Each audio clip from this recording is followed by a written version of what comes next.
16.3 is 10 snatches, 75 pounds for the men, 55 for the women, and 3 bar muscle ups. As many reps as possible in Say 7 minutes. 20 minutes. What?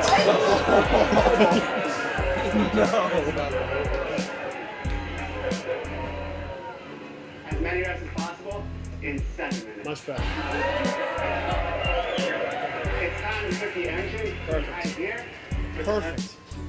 Go Sherp, go Sherp, go Sherp, go Sherp. That's terrible. Please stop. I'm trying to dance like the guy in the Instagram clip. Hey everybody, welcome to the Misfit Podcast, episode 22.3, the Open edition. So we are obviously talking about 16.3 today. Before we jump right into that, gentlemen, Matt, Drew, myself, Seth. Drew, would you like to jump into a couple quick topics about just us before we get into the workout? Yes, sir. A couple of things from MisfitGear.com. We just dropped some new socks and have gotten some crazy feedback on them. People really like them. They don't just look cool. They're actually fit nicely. Seth's going ham right now. Help me. Okay, that's all I got. That's all I got. Torn hamstring. I should have done my round more today. So those are already in there. And then keep your eyes out for, most of you guys know that we do the purple T-shirt for regionals every year. For everyone to wear on Saturday at regionals. Keep your eye out for a pre-order coming up. You guys are going to get a little savings and a guarantee that you get your T-shirt before regionals. Right. So keep your eye out for the pre-sale or just for the T-shirts in general.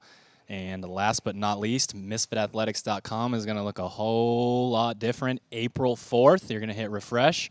And not only is it going to look better, but it's going to provide a lot more value to you guys. And we're really excited about that. So very different. Very exciting stuff. All right. So let's jump right into it. Let's get into it. It's a very short workout this week. 2 movements, 16.3, couplet, power snatch, very light, the 75-pound power snatch, and the bar muscle up. What do you guys think overall? It's going to hurt pretty bad. Thinking about it, we just recently retested the 11-1, and then it was 14-1 again. Yeah, whatever it was again. But we tested that, and it was the double unders and power snatch. So I just remember how much those power snatches suck. And you're going to get even less break in between your sets of power snatch, so it's going to hurt pretty bad, I imagine. That's true. It is a lot less than the 30 reps of double unders. Yeah, it's going to be fast. Back and forth, back and forth. Those guys are going really fast out the gate. Yes, they did. What do you think? My first impressions are usually based on the athletes that I watch, and no offense to 2 amazing athletes, but that craziness at the start. There's nothing wrong with going fast, but composure is huge.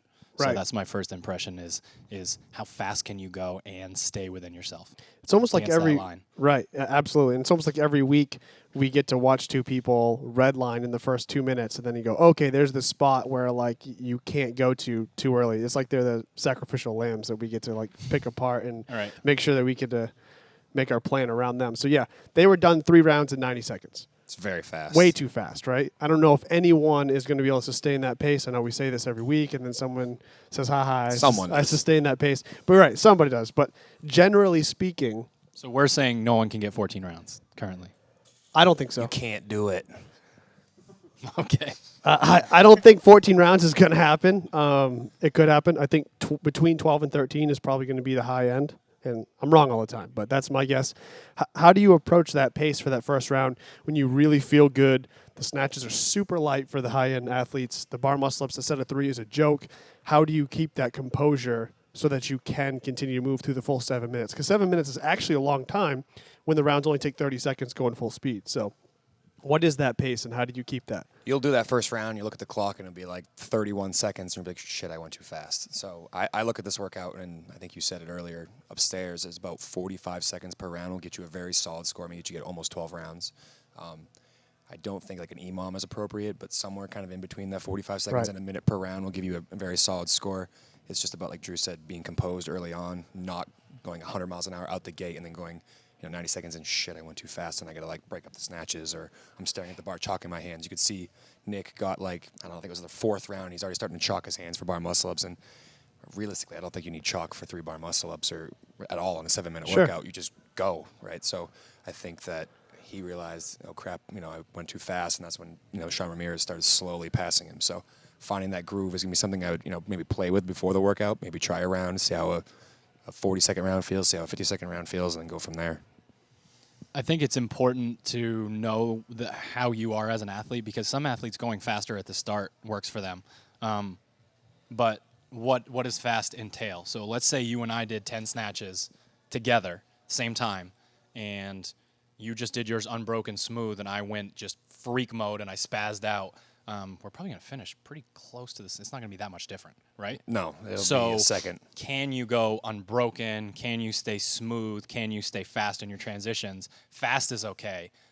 Spiking your heart rate for no reason based on your composure is never okay. There's no reason to do that at the beginning of a workout. And that's what you see it happens in those snatches. I mean, I don't think anyone's going to spike their heart rate with 3-bar muscle-ups. It's the rage mode power snatch or it's not go snatch, fast. It's fine. I mean, it's a quick workout. Go fast, but don't just freak out. I agree. It's more mental, I guess, is what I'm trying to say. Yeah, I agree. The power snatch in particular, so we kind of talked about pacing it, but can you explain a little more what you think about what that smooth snatch looks like? I mean, in my mind, when I'm thinking about someone trying to speed up the power snatch, the way up doesn't get that much faster no matter how hard you pull on 75 pounds. It's the same speed. It's the people that aggressively try to pull the bar back down and then get into some funky positions. Like, do you just let gravity kind of guide the bar back down from overhead into your positions, or do you actually, like, actively pull on that bar to go through the range of motion for each 75-pound rep? I don't think I'd pull back down on the bar. The gravity's going to do the work for you, and you need to be able to close your lat for bar muscle up right after. So I don't think that pulling the bar down is going to get you that much more time. If you let gravity do the work and you stay smooth, I think it's the best strategy in the the power snatch. I would want to know how skilled the athlete is and how committed they are to bending their knees when they pass it. So that speed to me is fine. We have athletes that we work with that can fly to the knee, and then they still push their knees out and sit their tailbone down a little bit. Yeah. If you can't handle that speed and you curl up and then you have to go overextend on the pull-up bar, things could get weird for you about 4 minutes in. Right. And you could be like, wow, my capacity's still here, but it feels like someone hit me in the back with a baseball bat. So, and then the other thing, just want to address the difference between a CrossFit muscle snatch and an actual muscle snatch. If you pop at the hip and the momentum brings the bar overhead, good for you. If you pop at the hip and don't pull under and press through the bar and actively pull it with your arms, don't do that, ever. There's no reason to do that. It's slower than a power snatch, than traditional drop into the quarter squat power snatch, and it's crazy fatigue for this kind of workout. So if you're the type that likes to get those first few rounds done with some muscle snatches and you have this nice big hip extension and the bar just ends there, I think that's okay. Yeah, I think the power snatch is okay too, because when they pair it with double unders, that you have to jump up and down your quads, take the loading for the jump, but your legs are basically out of the workout once you get through the snatches. You go to the bar, you get to hang from the pole. I'm all for the power snatch. I'm all for it. Trust That's me. exactly the point I was just going to make. You hit it right on the head. Like, we're not using our legs over here. We're using our hips, but we're only opening the hips, right? That's completely different than having to use the quad over and over again. We can afford to do that with a power snatch here. Or if you do start with a muscle snatch, like Drew said, if you're able to get the bar up overhead through that momentum, but then that momentum starts to go away as you get tired or your grip starts to weaken, then you just switch to that power snatch. And it's perfectly fine. It is just as fast. Just make sure you're comfortable with both and being able to switch on the fly. Shouldn't be a problem at 75 pounds, but again, people don't like to put their head all the way into something and then they start doing funky things. So I guess I should have said I prefer power snatch, but just watching those versions in the video of muscle snatch, there's a point where there's no reason to do it. We're always going to teach in terms of movement efficiency, get under the bar, stand up. A quarter squat's easier than a press. Right. Always. Couldn't agree more. Okay. Fantastic. Power snatch is covered. Bar muscle up. I mean, we tried to figure out what to even talk about with here. If you don't have your first bar muscle up, well, get one, right? Good luck. It's a great workout to do it in. You'll get it. It's easier, in my opinion, to get your first bar muscle up than it is to get your first ring. So we're going to see a ton of those this year. As far as the competitive side of things, it's 3 unbroken basically every time through. For most people that are looking to get to that next level, it's at least through 7, 8, 9 rounds, right? Yeah, I mean, it's 3, right? Oh, so yeah. it's just always unbroken. The two different ways to kind of do the bar muscle up are kind of up for discussion. You have the traditional pull-up kip, which you use for like your regular pull up or your chest to bar, where you kind of do that big exaggerated kip and you do that big open hip at the bottom. Then you drive through, come over the top, come back through, just like you would when you first learned your pull up.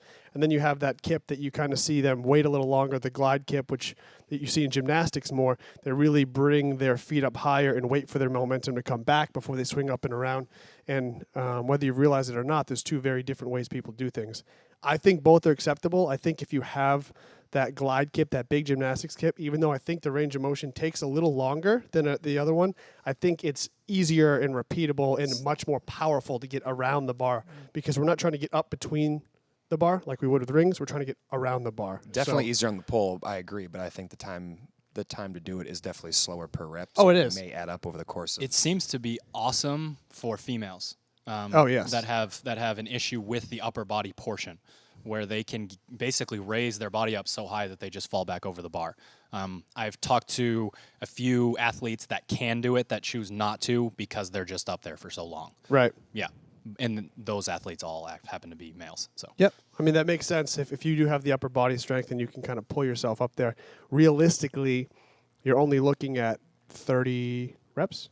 I mean, 33 reps is if is you're about on the high end and you're going to be a competitive athlete, you're going to get, 30 reps is probably a good score. I mean, in terms of the amount of muscle-ups you'll have to do. So, Right. And like we said, the high end, we're guessing we're not going to see more than 39. Like that's, and if you're that good, getting that far, your bar muscle-ups aren't even something to talk about. They're not an issue. You've if moved you're on that from good. that. Right.